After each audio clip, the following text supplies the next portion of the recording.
Hey everybody, and welcome to the TradeUI options tutorial in regards to whether you should play tickers like SPY and QQQ, ETFs of different sorts, and the benefit and the negative aspects of doing so.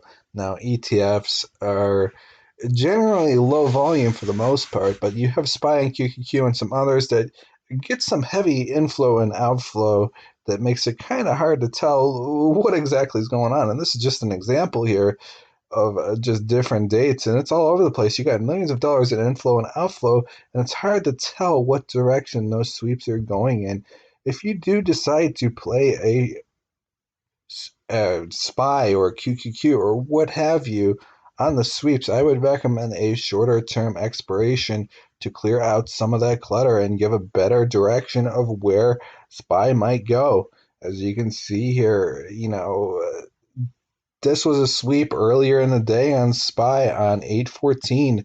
It was a 335. And of course, market kind of trailed up a little bit, but then towards the end of the day, it took a drop off at that very end of the day. And that followed this sweep pretty closely. So if you're considering doing sweeps like this, you'd want a shorter term expiration to do that and to benefit most from that move.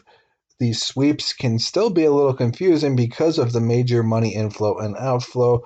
Whereas if you get that from an individual ticker, whether it be Apple or Facebook or whatever ticker that you're following, it shows a more significant move. Whereas with SPY and QQQ, you have millions of dollars inflow and outflow, so it can get a little bit confusing.